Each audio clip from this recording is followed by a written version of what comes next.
आपने सुना होगा कि जब गीदड़ की मौत आती है तो वो शहर की तरफ भागता है, और कभी भी किसी को भी कम नहीं समझना चाहिए। और इस समय मैं बात कर रहा हूँ साइबर वॉर की।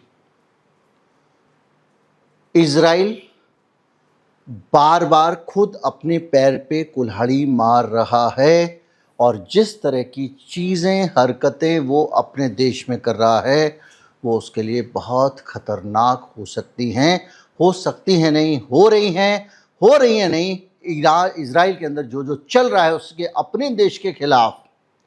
और ईरानी हैकर आपने सुना होगा, बहुत फेमस हैं ईरानी हैकर, किस तरह से इजराइल के साथ खेल रहे हैं, इसके बारे में मैं आज आपसे बात करूंगा। जो भी जानकारियां हैं, पुष्ट जानकारियां हैं, हवाई नहीं है, सोशल मीडिया की नहीं है, इसीलिए हाई इंटेंसिटी की इन्फॉर्मेशन आपको यहाँ पे कई बार नहीं मिलती है। मैं हूं गिरजेश वशिष्ठ और आप देख रहे हैं नॉकिंग न्यूज़ का यूट्यूब चैनल।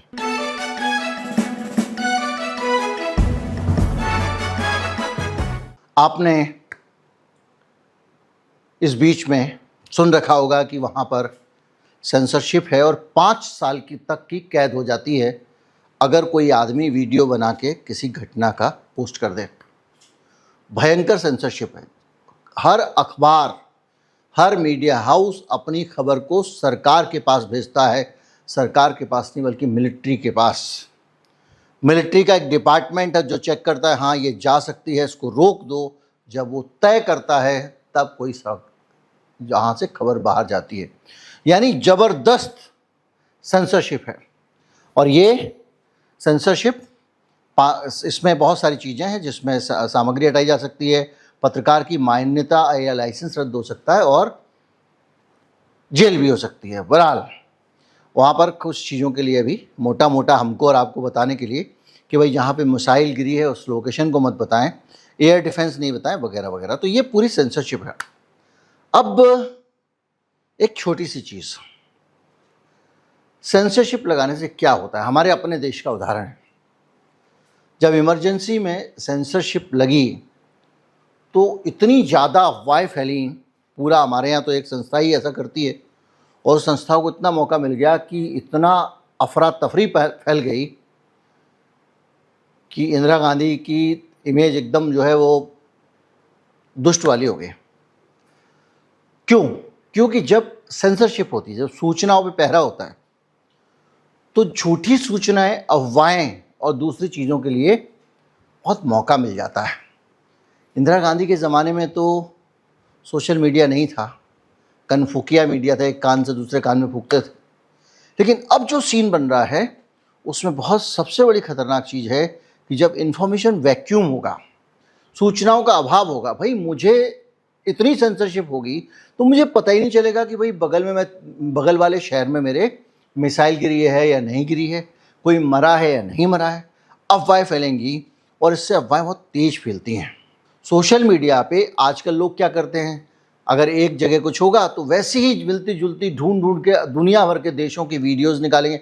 बाढ़ आएगी भारत में तो वो दुनिया भर की वीडियोज़ निकाल के वो भारत की, उत्तराखंड की बाढ़ दिखा के आपको पोस्ट करेंगे। तो वॉर की वीडियो भी इसी तरह से पुरानी निकाल के व्हाट्सएप वगैरह पे शेयर होती रहती है।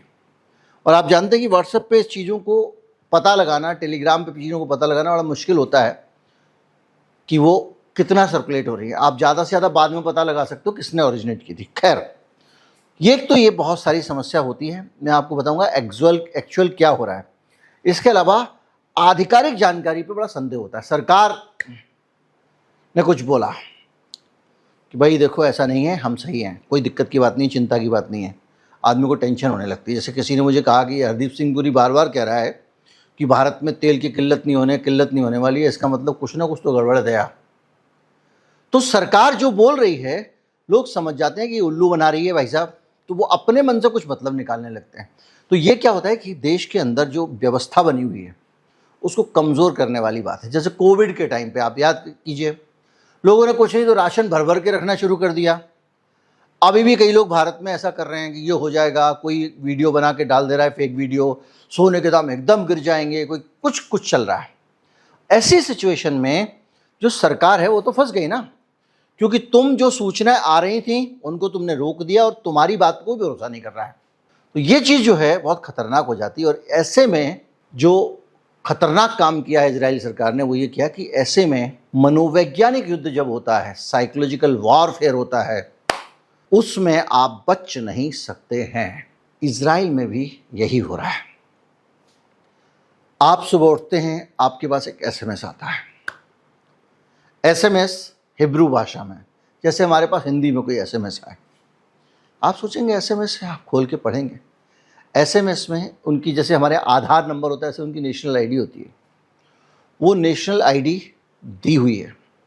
एसएमएस के अंदर मेरा नाम लिखा हुआ है, मोबाइल नंबर तो उसके पास ही, तभी एसएमएस आया। और सबके साथ में मुझे ये समझाया जा रहा है, ईरान में लोगों को ये समझाया जा रहा है एसएमएस के ज़रिए, सरकार के भरोसे मत रहना, अगला तगड़ा हमला होने वाला है, तुम्हारे शहर में, तुम्हारे मोहल्ले पे मिसाइल गिरेगी, बच सकते हो तो बच लो, तुम्हारी भलाई इसी में, भाग खड़े हो, पलायन कर जाओ, छोड़ के चले जाओ इस शहर को, तेल अवीव को, इसको उसको। ये आ रहे हैं मैसेज।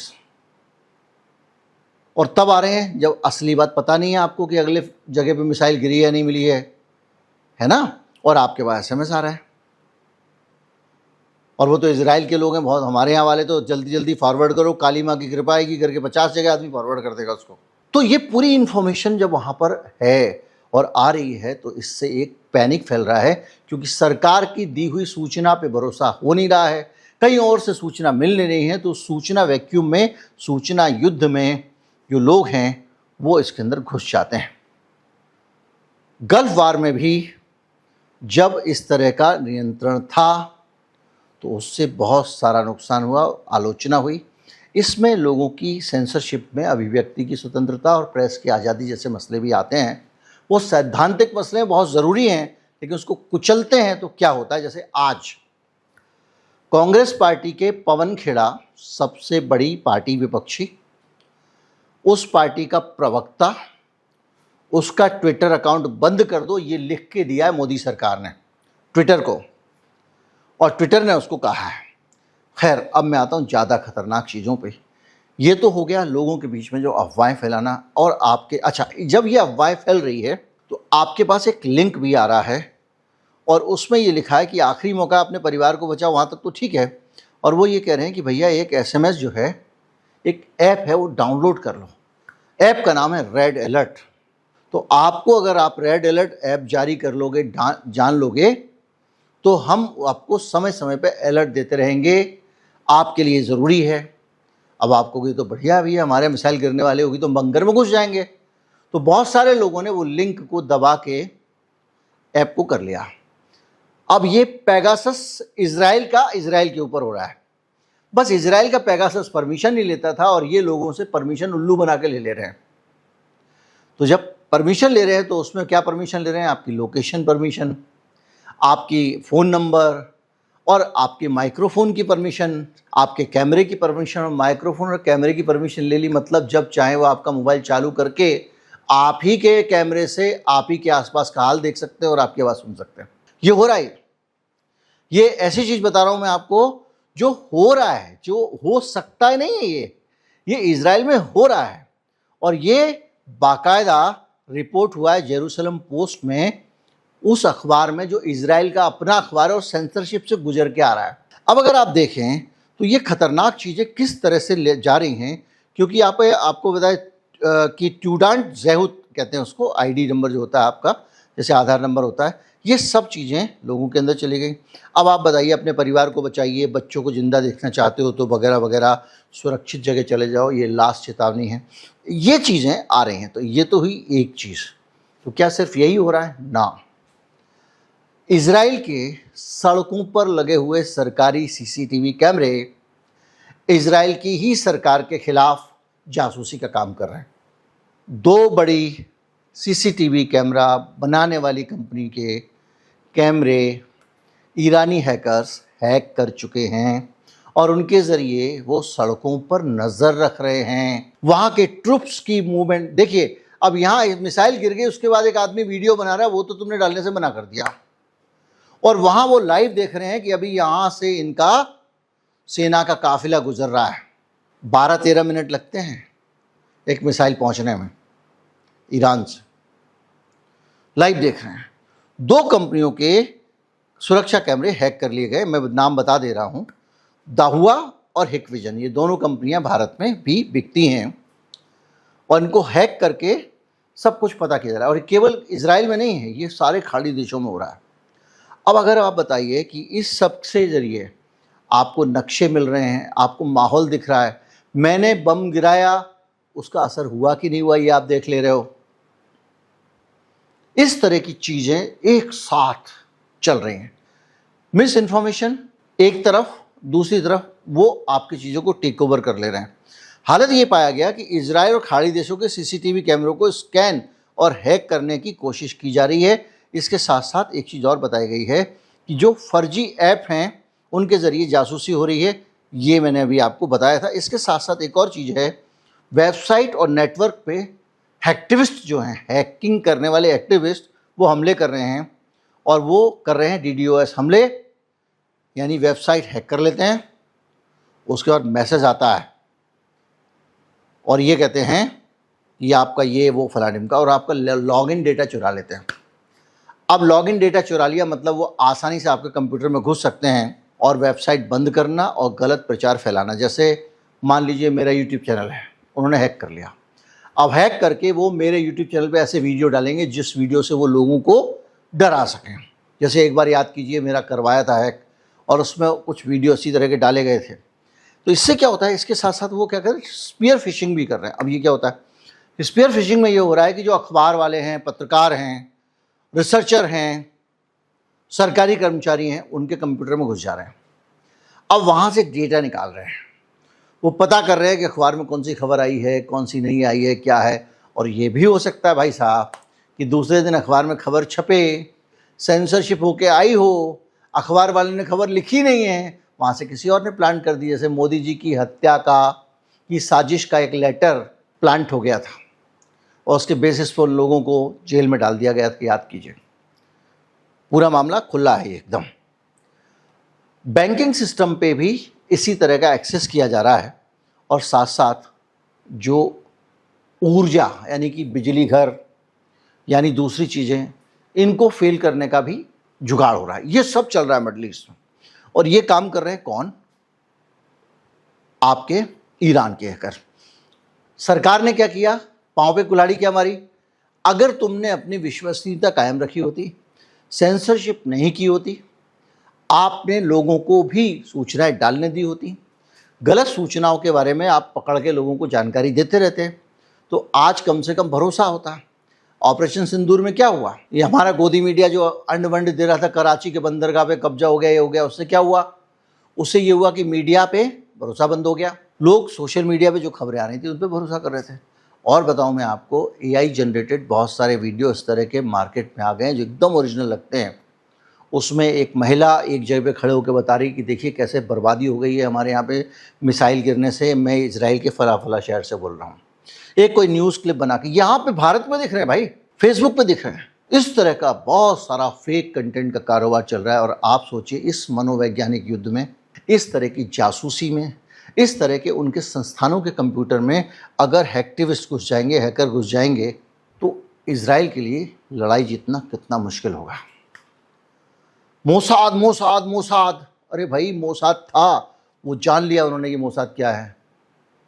उन्होंने अपने मिलिट्री के एक बहुत सीनियर अधिकारी को पकड़ लिया, क्योंकि वो जितने भी बम के हमले होते थे वो बच जाता था।